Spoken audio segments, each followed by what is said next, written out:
নমস্কাৰ আপোনালোক সকলোকে পুনৰবাৰ স্বাগতম নাছমাই মজিদ বন্ধুসকল বলগতে চাওক আজি নটা গুৰুত্বপূৰ্ণ খবৰ। প্ৰথমটো খবৰ, টংলাৰ দুই শিশু হত্যাৰ ৰহস্য ফাদিল। হত্যা ভাতৃয়ে হত্যা কৰিছিল দুই শিশুক। ঘটনা সন্দৰ্ভত ইতিমধ্যে মূল অভিযুক্ত তথা হত্যা ভাতৃ নীৰজ শৰ্মা সহ দুজনক গ্ৰেপ্তাৰ আৰক্ষীৰ। মহেন্দ্ৰ শৰ্মাৰ প্ৰথম পত্নীৰ সন্তান মূল অভিযুক্ত নীৰজ শৰ্মা। টুইট যোগে এই কথা ঘোষণা কৰিলে ডিজিপি জিপি সিঙে। টংলাত দুই শিশুক হত্যা কৰা মূল অভিযুক্ত গ্ৰেপ্তাৰ। ঘটনা সন্দৰ্ভত নীৰজ শৰ্মা সহ দুজনক গ্ৰেপ্তাৰ আৰক্ষীৰ। মহেন্দ্ৰ শৰ্মাৰ প্ৰথম পত্নীৰ সন্তান নীৰজ শৰ্মাক গ্ৰেপ্তাৰ। হত্যাৰ বলি হোৱা দুই কণমানি ছাত্ৰ আছিল দ্বিতীয় পত্নীৰ সন্তান। আৰু নিৰুদ্দিষ্ট হোৱাৰ 24 ঘণ্টা নহওঁতেই মৃতদেহ উদ্ধাৰ হৈছিল নৈৰ কাষত। নৈৰ কাষত উদ্ধাৰ হৈছিল কৌশিক শৰ্মা আৰু গৌৰৱ শৰ্মাৰ নিথৰ দেহ। পঞ্চম আৰু ষষ্ঠ শ্ৰেণীত পঢ়ি থকা দুই পুত্ৰক হেৰুৱাই এতিয়া দিশহাৰা পিতৃ মাতৃ। পৰিকল্পিত হত্যাকাণ্ড বুলি ইতিমধ্যে স্বীকাৰ কৰিছিল জিলা আৰক্ষী অধীক্ষকে। আৰু অপৰাধীক কঠোৰ শাস্তিৰ দাবীত এতিয়াও উত্তাল টংলা। পৰৱৰ্তী খবৰ, ভাৰতীয় মহাকাশ গৱেষণা সংস্থা চমুকৈ ইছৰোৰ বিজ্ঞানী হ'ব অসম সন্তান আমজাদ আমিন। ইছৰোৰ পৰীক্ষাত কাছাৰৰ সোণাৰ আমজাদ আমিনৰ বিশেষ সফলতা। ইছৰোৰ কেন্দ্ৰীয় নিয়োগ পৰীক্ষাত 153 জনৰ মাজত 11 নম্বৰ স্থান দখল অসম সন্তান আমজাদৰ। আৰু মেধা ছাত্ৰ আমজাদৰ সফলতাক লৈ এতিয়া পিতৃ মাতৃৰ লগতে গৌৰৱান্বিত ৰাজ্যবাসী। ইছৰোৰ বিজ্ঞানী হ'ব অসম সন্তান আমজাদ আমিন ৰাহুল। ইছৰোৰ পৰীক্ষাত কাছাৰৰ সোণাৰ আমজাদ আমিনৰ বিশেষ সফলতা। কেন্দ্ৰীয় নিয়োগ পৰীক্ষাত 153 জনৰ মাজত 11 নম্বৰ স্থান দখল আমজাদৰ। মেধা ছাত্ৰ আমজাদৰ সফলতাক লৈ এতিয়া গৌৰৱান্বিত পিতৃ মাতৃ। আমজাদৰ পিতৃ মুকবিৰ আলী লস্কৰ PNB শিলচৰ শাখাৰ মেনেজাৰ। শিলচৰতে পঢ়া শুনা কৰি ইছৰোৰ নিযুক্তি পৰীক্ষাৰ বাবে প্ৰস্তুতি চলাইছিল আমজাদে। আৰু বিজ্ঞানী হোৱাৰ সপোন লৈ শ্ৰীহৰিকোঠাৰ ইছৰোৰ পৰীক্ষাত অৱতীৰ্ণ হৈছিল। 2023 পৰীক্ষাৰ ফলাফলত আমজাদ আমিনৰ চমকপ্ৰদ সফলতা। আৰু আমজাদৰ এই সফলতাত এতিয়া শুনাৰ লগতে গৌৰৱান্বিত ৰাজ্যবাসী। পৰৱৰ্তী খবৰ, দেশবাসীৰ ওপৰত পুনৰ মাধমাৰ কেন্দ্ৰীয় চৰকাৰৰ। এতিয়াৰ পৰা পুৰণি গাড়ী বিক্ৰী কৰিলেও আপুনি ভৰিব লাগিব 18% GST। কেন্দ্ৰীয় চৰকাৰে ব্যৱহৃত গাড়ী বিক্ৰীৰ ওপৰতো বৃদ্ধি কৰিছে GSTৰ হাৰ। GST পৰিষদৰ 55 সংখ্যক বৈঠকত লোৱা হৈছে এই গুৰুত্বপূৰ্ণ সিদ্ধান্ত। দৰ্শকসকল, আৰু বহুতো গুৰুত্বপূৰ্ণ খবৰ আছে। তাৰ আগতে আপোনাক জনাও যে যদি আপুনি এতিয়ালৈকে এইটো ভিডিঅ'ত লাইক কৰা নাই তেন্তে এতিয়াই ভিডিঅ'টোত লাইক কৰি দিয়ক। আৰু এনেকুৱা ধৰণৰ ভিডিঅ'সমূহ নিতৌ চাবলৈ চেনেলটো ছাবস্ক্ৰাইব কৰি কাষত থকা বেল আইকনটো প্ৰেছ কৰি ৰাখক। পৰৱৰ্তী খবৰ, অপৰাধীৰ ৰম্যভূমিত পৰিণত হৈছে গুৱাহাটী মহানগৰী। গুৱাহাটী মহানগৰীৰ ভিন্ন প্ৰান্তত উদ্ধাৰ হৈছে এটাৰ পিছত আন এটা মৃতদেহ। স্মাৰ্ট আৰক্ষীয়ে গিজগিজাই থকা গুৱাহাটী মহানগৰীত দুৰ্বৃত্তৰ দপদপনি। অপৰাধীৰ ৰম্যভূমিত পৰিণত হৈছে গুৱাহাটী মহানগৰী। গুৱাহাটী মহানগৰীৰ ভিন্ন প্ৰান্তত উদ্ধাৰ হৈছে এটাৰ পিছত আনটো মৃতদেহ। ভঙাগড়, মালিগাঁও, জালুকবাৰীত উদ্ধাৰ হোৱা মৃতদেহক লৈ চাঞ্চল্য। ভঙাগড়ত এজন যুৱকক হত্যা কৰি নলাত পেলাই থৈ যোৱাৰ সন্দেহ। 26 বছৰীয়া যুৱকজনৰ মুখৰে ফেন ওলাই থকা অৱস্থাত উদ্ধাৰ হৈছে মৃতদেহ। নিশা 3-4জন লোকে যুৱকজনক নৃশংসভাৱে হত্যা কৰাৰ সন্দেহ। আৰু লগতে গুৱাহাটীৰ মালিগাঁৱতো যুৱতীৰ মৃতদেহ উদ্ধাৰক লৈ চাঞ্চল্য। ই ৰিক্সা চালক মিথুন কুমাৰে জংঘললৈ নিছিল মৃত যুৱতীগৰাকী। আৰু আধা ঘণ্টা ধৰি জংঘলৰ মাজত আবদ্ধ কৰি ৰাখিছিল যুৱতীগৰাকী। সুৰাসক্ত অৱস্থাত আছিল ই ৰিক্সা চালক মিথুন কুমাৰ। আৰু সুৰাসক্ত মিথুনে কাঠেৰে যুৱতীৰ মূৰত আঘাত কৰাৰ অভিযোগ।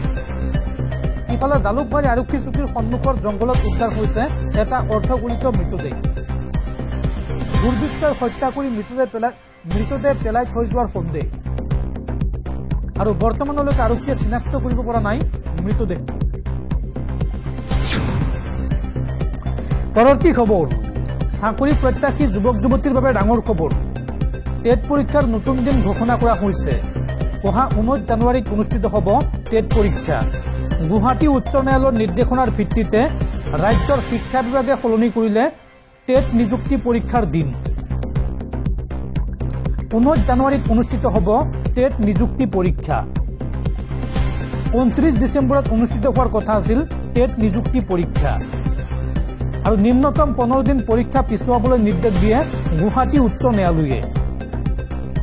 পাঠ্যক্ৰম সলনি কৰাৰ বাবে পৰীক্ষাৰ্থীয়ে দাখিল কৰিছিল এই সন্দৰ্ভত লেখ আবেদন। আৰু নতুনকৈ পাঠ্যক্ৰমত অন্তৰ্ভুক্ত কৰা হৈছিল গণিত বিষয়। গুৱাহাটী উচ্চ ন্যায়ালয়ৰ নিৰ্দেশনাৰ ভিত্তিতে এতিয়া সলনি কৰিলে নিযুক্তি পৰীক্ষাৰ দিন। পৰীক্ষাৰ নতুন দিন ঘোষণা কৰিলে ৰাজ্যৰ শিক্ষামন্ত্ৰী ডঃ ৰণোজ পেগুৱে। পৰৱৰ্তী খবৰ, কলিকতাৰ ৰাজপথত এতিয়া ঔৰংগজেবৰ বংশধৰে ৰিক্সা চলায়। মোগলক আক্ৰমণ কৰিবলৈ গৈ এই বিতৰ্কিত মন্তব্য উত্তৰ প্ৰদেশৰ মুখ্যমন্ত্ৰী যোগী আদিত্যনাথৰ। মোগলক আক্ৰমণ কৰিবলৈ গৈ আকৌ বিতৰ্কত সোমাই পৰিছে উত্তৰ প্ৰদেশৰ মুখ্যমন্ত্ৰী যোগী আদিত্যনাথ। শেহতীয়াকৈ ঔৰংগজেবক আক্ৰমণ কৰিছে যোগী আদিত্যনাথে। এতিয়া ঔৰংগজেবৰ বংশধৰসকলে কলিকতাৰ ৰাজপথত ৰিক্সা চলাই জীৱন নিৰ্বাহ কৰি আছে। এই মন্তব্য যোগী আদিত্যনাথৰ। লগতে তেওঁ কয় যে ঔৰংগজেবে তেওঁৰ শাসনকালত সকলো ধৰ্মৰ লোকক সমান দৃষ্টিৰে চোৱাৰ লগতে মন্দিৰ আৰু আন ধৰ্মীয় অনুষ্ঠান ধ্বংস নকৰা হলে তেওঁৰ বংশধৰসকলৰ এই দুৰ্দশা নহলহেঁতেন। উল্লেখযোগ্য যে ঔৰংগজেবৰ বংশধৰে কলিকতাত ৰিক্সা চলাব লগা হোৱাটোক এক ঐশ্বৰিক ন্যায় বুলি অভিহিত কৰিছে উত্তৰ প্ৰদেশৰ মুখ্যমন্ত্ৰীগৰাকীয়ে। স্বাভাৱিকতে এতিয়া যোগীৰ এই মন্তব্যত চৌদিশে বিতৰ্কৰ সূচনা হৈছে। পৰৱৰ্তী খবৰ, মধ্যপ্ৰাচ্যৰ যুদ্ধক লৈ ডাঙৰ খবৰ। ৰাছিয়াত এইবাৰ 9/11ৰ দৰে ভয়ংকৰ আক্ৰমণ চলাইছে। ইউক্ৰেইনে এই আক্ৰমণ চলোৱাৰ অভিযোগ ৰাছিয়াৰ। বিফল ৰাছিয়াৰ এয়াৰ ডিফেন্স ছিষ্টেম। ৰাছিয়াত 9/11ৰ দৰে ভয়ংকৰ আক্ৰমণ। ইউক্ৰেইনৰ বিৰুদ্ধে আক্ৰমণ চলোৱাৰ অভিযোগ। কেমেৰাত বন্দী হৈছে এই আক্ৰমণৰ ভয়াৱহ দৃশ্য। প্ৰচণ্ড বিস্ফোৰণত কঁপি উঠিল ৰাছিয়াৰ কাজান চহৰ। কাজান চহৰৰ কেইবাটাও অট্টালিকাত আক্ৰমণ। 8খন ড্ৰোনেৰে অতি কমেও 6টা অট্টালিকাত আক্ৰমণ চলোৱা হৈছে। আৰু চকুৰ পলকতে ধূলিসাৎ হৈ পৰিল বিশাল বিশাল অট্টালিকা। এই আক্ৰমণ ৰুধিবলৈ বিফল ৰাছিয়াৰ এয়াৰ ডিফেন্স ছিষ্টেম।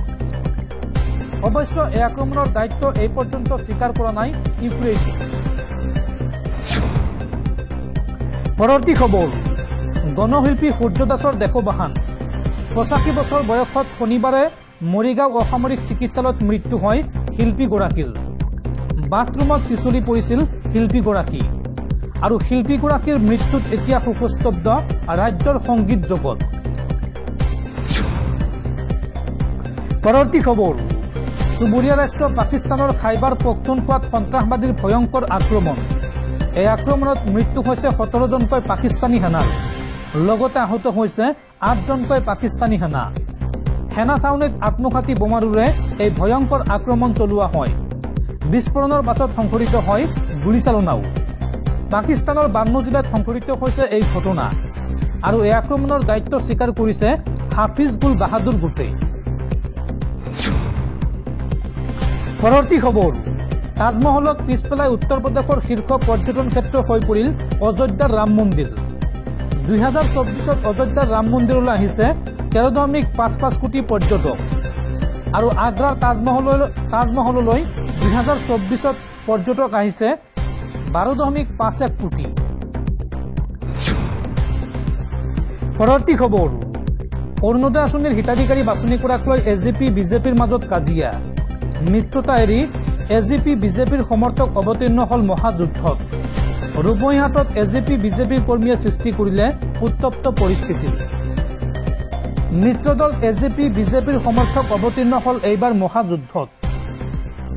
অৰুণোদয় আঁচনিক লৈ এজিপি আৰু বিজেপি কৰ্মীৰ হতাহতি। ৰূপহীহাটৰ জিউমাৰী গাঁও পঞ্চায়তত উত্তপ্ত পৰিস্থিতি। অৰুণোদয় আঁচনিৰ হিতাধিকাৰী পুনৰ বাছনি কমিটিক লৈ সংঘাত। হিতাধিকাৰী বাছনি কমিটিত খেলিমেলিৰ অভিযোগ তুলি দুই পক্ষৰ সংঘাত। অৰুণোদয় আঁচনি একপক্ষীয় কৰাৰ অভিযোগ উভয় পক্ষৰ। আৰু এজেপি বিজেপি কৰ্মীৰ খোৱা কামৰাত এতিয়া অতিষ্ঠ সাধাৰণ জনতা।